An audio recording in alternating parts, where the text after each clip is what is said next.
Le vieux négociant se trouva debout comme par miracle, sur le seuil de sa boutique, au moment où le domestique se retira. Monsieur Guillaume regarda la rue Saint-Denis, les boutiques voisines et le temps, comme un homme qui débarque au Havre et revoit la France après un long voyage. Bien convaincu que rien n'avait changé pendant son sommeil, il aperçut alors le passant en faction qui de son côté contemplait le patriarche de la draperie, comme Humboldt dut examiner le premier gymnote électrique qu'il vit en Amérique. Monsieur Guillaume portait de larges culottes de velours noir, des bas chinés et des souliers carrés à boucles d'argent. Son habit à pans carrés, à basques carrées, à collet carré enveloppait son corps légèrement voûté d'un drap verdâtre, garni de grands boutons en métal blanc mais rougis par l'usage. Ses cheveux gris étaient si exactement aplatis et peignés sur son crâne jaune qu'ils le faisaient ressembler à un champ sillonné. Ses petits yeux verts, percés avec une vrille, flamboyaient sous des arcs marqués d'une faible rougeur à défaut de sourcils. Les inquiétudes avaient tracé sur son front des rides horizontales aussi nombreuses que les plis de son habit. Cette figure blême annonçait la patience, la sagesse commerciale et l'espèce de cupidité rusée que réclament les affaires. À cette époque, on voyait moins rarement qu'aujourd'hui de ces vieilles familles où se conservaient, comme de précieuses traditions, les mœurs, les costumes caractéristiques de leur profession et restaient au milieu de la civilisation nouvelle comme ces débris antédiluviens retrouvés par Cuvier dans les carrières. Le chef de la famille Guillaume était un de ces notables gardiens des anciens usages. On la surprenait à regretter le prévôt des marchands, et jamais il ne se parlait d'un jugement du tribunal de commerce sans le nommer la sentence des consuls. Levé sans doute en vertu de ses coutumes le premier de sa maison, il attendait de pied ferme l'arrivée de ses 3 commis pour les gourmander en cas de retard.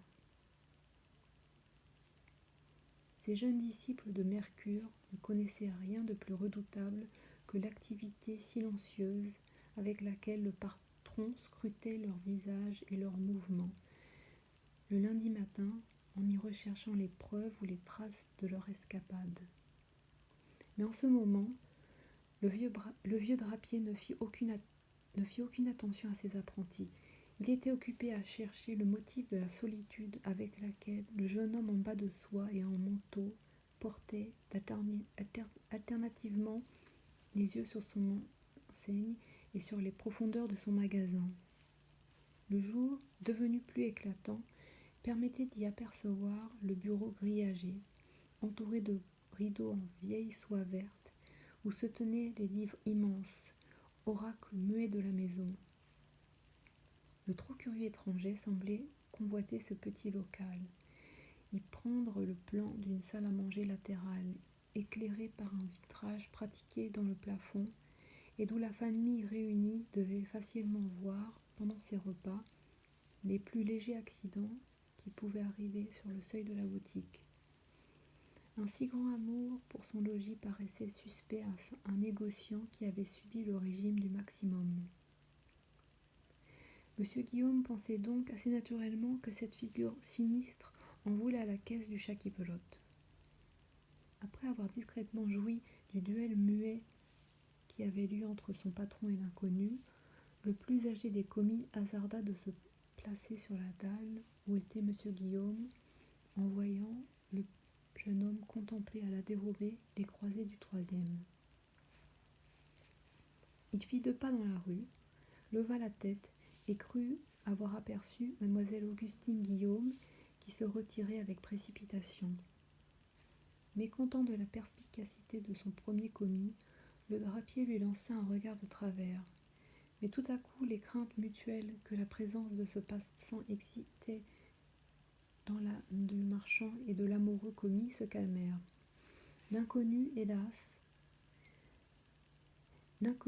un fiacre qui se rendait à une place voisine et y monta rapidement en affectant une trompeuse indifférence. Ce départ mit un certain baume dans le cœur des autres commis, assez inquiets de se retrouver la victime de leur plaisanterie.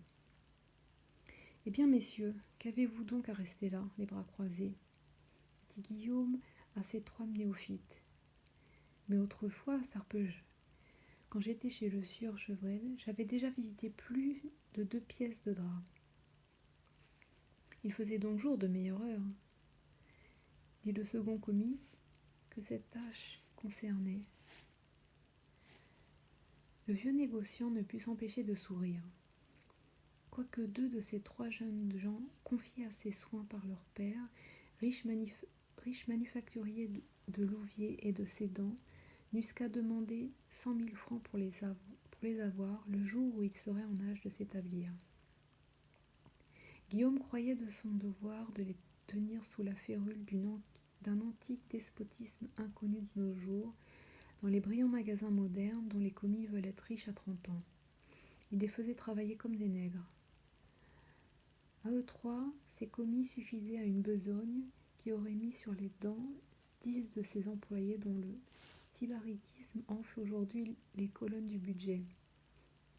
Aucun bruit ne troublait la paix de cette maison solennelle, où les gonds semblaient toujours huilés, et dont le moindre meuble avait cette propreté respectable qui annonce un ordre et une économie sévères. Souvent le plus espiègle des commis s'était amusé à écrire sur le fromage de gruyère qu'on leur abandonnait au déjeuner, et qu'il se plaisait à respecter la date de sa réception primitive.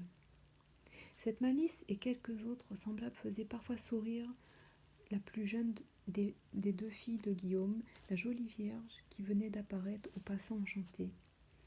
Quoique chacun des apprentis, et même le plus ancien, payait une forte pension, aucun d'eux n'eût été assez hardi pour rester à la table du patron au moment où le dessert y était servi.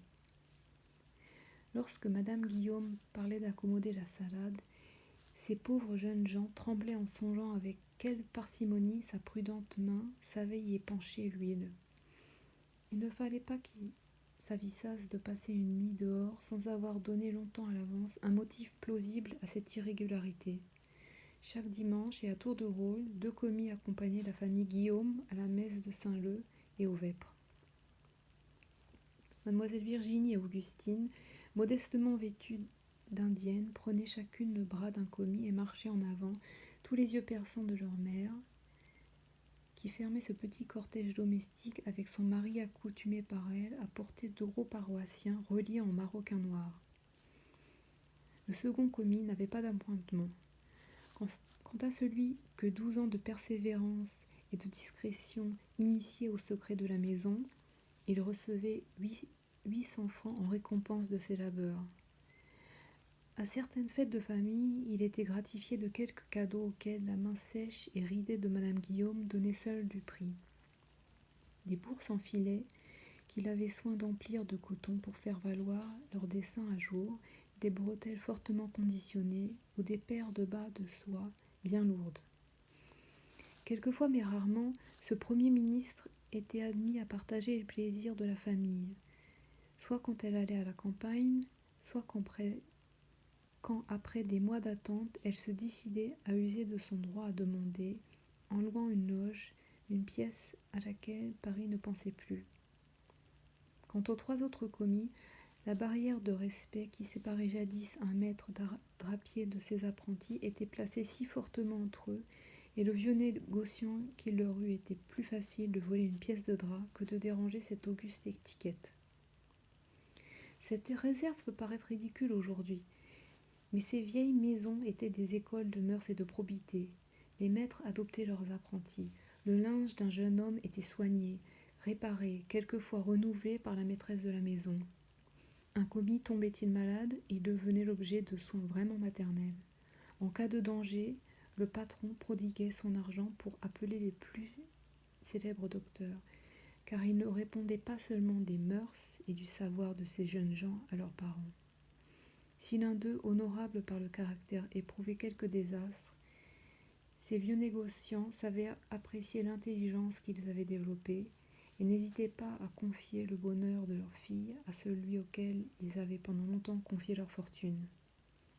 Guillaume était un de ces hommes antiques, et s'il en avait les ridicules, il en avait toutes les qualités. Aussi Joseph Lebas, son premier commis, orphelin et sans fortune, était-il dans son idée le futur époux de Virginie, sa fille aînée. Mais Joseph ne partageait point les pensées symétriques de son patron, qui pour un empire n'aurait pas marié sa seconde fille avant la première. L'infortuné commis se sentait le cœur entièrement pris par mademoiselle Augustine la cadette. Afin de justifier cette passion, qui avait grandi secrètement, il est nécessaire de pénétrer plus avant dans les ressorts du gouvernement absolu qui régissait la maison du vieux marchand drapier.